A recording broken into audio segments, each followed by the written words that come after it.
yun? Oh. Di ba dapat sa demokrasya, there's a rule of law? And then they make rules as they go along? Yeah, sisingit si Lorraine Baduy. Oh. Sisingit yata si Lorraine Baduy. Tingnan nyo ho, mga kababayan, ha? Kitang-kita nyo. Kompleto rekado sila dun. pero ano lang ho yan? Pagkakataon lang ho yan, mga boss, na nagkasabay-sabay silang gising. Pagkakataon lang din ho, na sabay-sabay ang punta ng mga vlogger doon sa labas ng House of Representatives. Biruin nyo yun? No. Hindi stage. No? Hindi ito pinlano. Planado para ho sa aking nakikita, mga kababayan. Kung ano lang, whatever pleases the speaker, get her out of the House of Representatives. Kasi hindi siya dapat nandiyan. Bakit? Pag may-ari niyo ba itong compound na ito? Ganun pala yan. Pagka hindi pag-aari yung compound, dito lang ako, para bata yun Bakit? Pag-aari mo ba itong House of Representatives, papaalisin mo ako. May guidelines po dyan, madam. Kaya nga po may oras ng bisitasyon. Hanggang doon lang po. Kinabukasan, balik na lang po. Oo. At kailangan matulog. Baka mategi dyan. Si Lopez, napaka-imposible naman po, mga kababayan. At hindi po hahayaang mangyari ng mga congressman yun, mga bossing. Bakit? Di sa kanila ang bintang nun, sa kanila ang sisi nun. Di ba? Oh. Hindi nila hahayaan na ganun ang mangyari. Kaya nga po, pinapauwi na kayo ng maaga. Pinapalabas na po kayo kasi tapos na yung visiting hours. Actually, pumunta nga po kayo nang wala dun sa mismong oras. Tapos nagkalat yung mga ano nyo dyan, gwardiya nyo dyan. Oh. May mga armado. Di ba? Hindi naman natin sinasabi nagagawa sila ng kalokohan. Kaya lang, kapag may mga palakad-lakad na ganon, ano isipin? Delikado yung lugar. Di ba? Sabihin pa nila sa akin na gusto talaga sumingit ni Baduy, Nagsasalita ang vice-presidente. Pindot ka ng pindot dyan. It's a threat to my life inside the batasang pambansa? Why is there a threat to my life? Oy. This is the most secured facility. Because nandito lang. Yan naman pala Yan ang pinaka-most secured facility. BP, walang mangyayari kay Lopez dyan. Patulugin mo na. Kung pinatulog mo ng maaga, malamang walang ganyan. Walang suka-suka. Kunyari, walang isusugod sa ospital.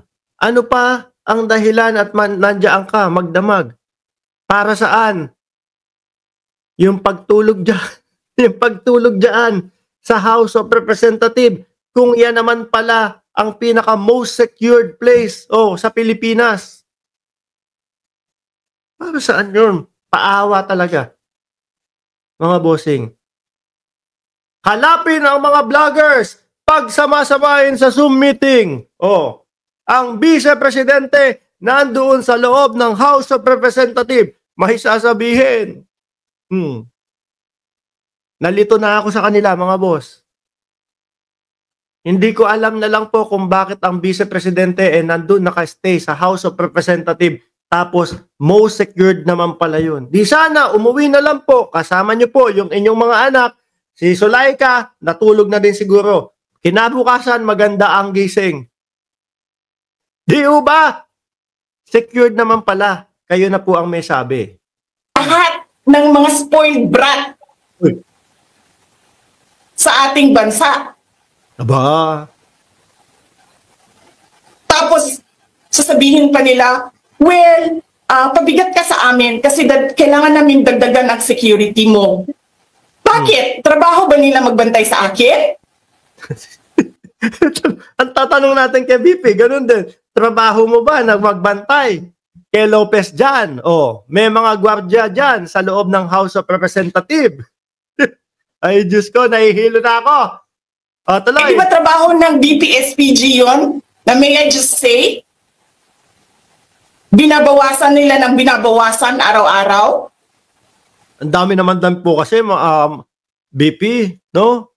Nung hindi pa nagbabawas, parang lagpas 400 yung inyong BPSP, BPSPG.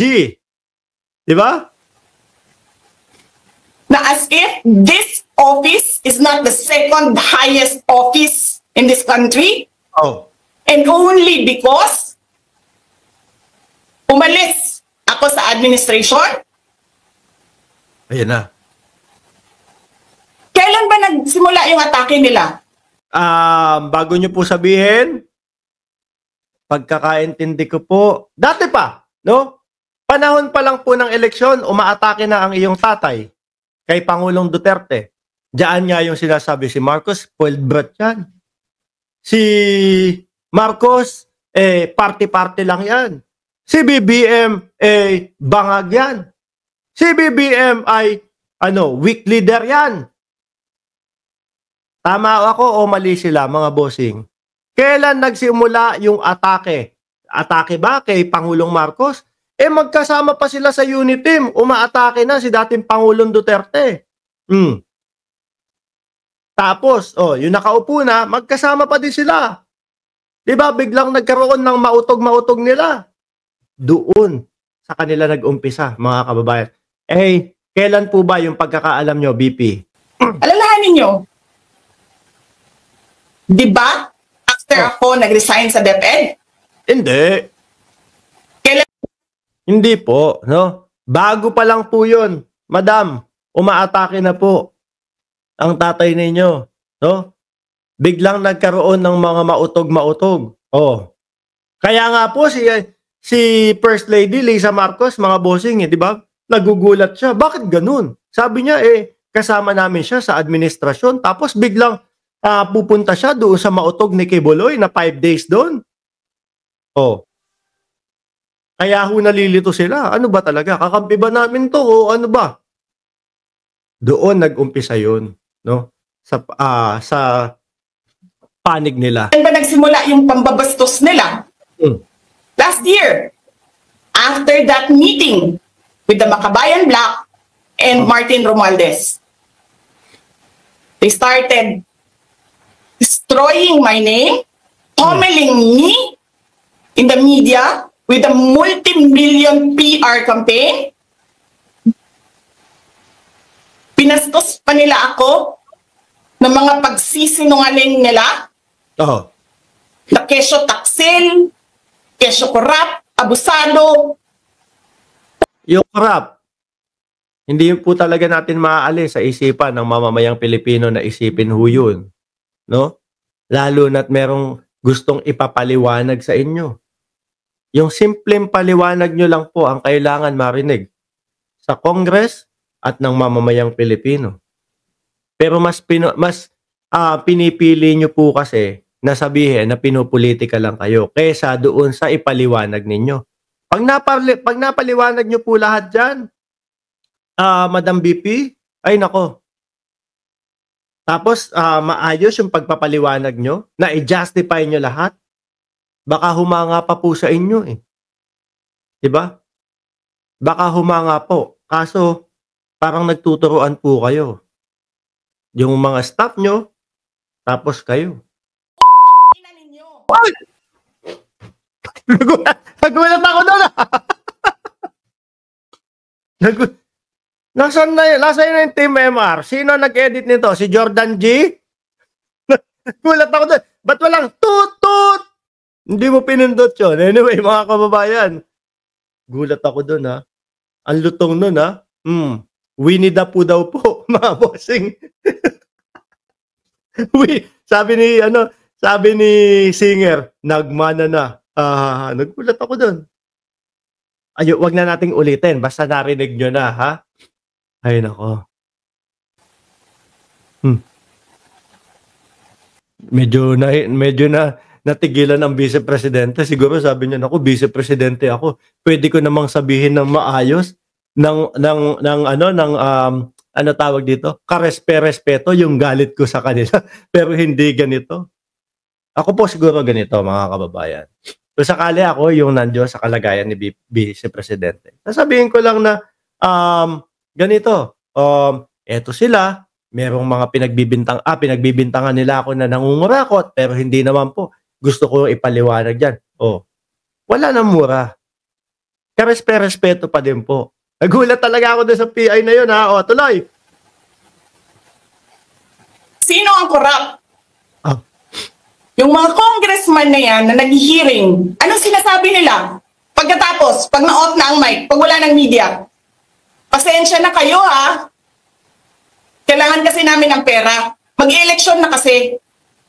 Wait lang. Sandali, mga boss. Hindi ko ma-imagine na may aanga-anga o engot o tan-GA na congressman na sasabihin ng ganun. Ano? Pagkatapos ng hearing, pasensya na kayo, ha? Kailangan ko ng pera. Wait lang.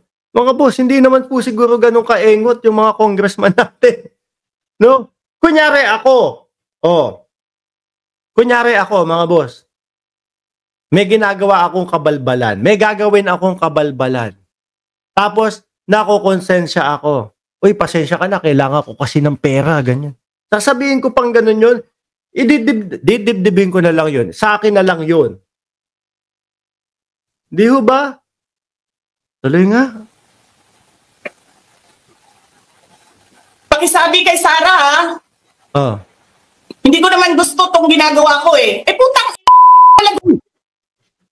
Dalawa. hindi ko biglang umaano, mga bossing, biglang bumabanat ng mura, gusto ginagawa mo, eh. Bakit mo sinisira pangalan ko? Joel Chua. Hindi naman po sinisira ang inyong pangalan. Tinatanong po kayo, madam. Umiinit na ulo. Uy! Okay lang kayo dyan? Tinatanong lang po kayo. No? Yung mga discrepancy doon sa confidential funds. Actually, wala naman sinasabing, ikaw, Sarah, ganito ginawa mo. Bakit mo nilustay? Bakit mo inubos yan? Patanong pa din ho sila na naghahanap ng kasagutan sa inyo. Ngunit subalit datapwat ang inyong mga sagot. Pinupolitika lang po kami ng mga yan. Di ho ba? Paano hindi iisipin na ganun? Tinatakasan nyo yung magpaliwanag kayo. Di ho ba? Binibigyan kayo ng pagkakataon para ipaliwanag. Ayaw nyong ipaliwanag. Yung 4 na nagtatago, nasa na? Di ho ba? Tapos kapag ka na contempt na naman ho, mga kababayan, ayun, paawa na naman po sila. Game!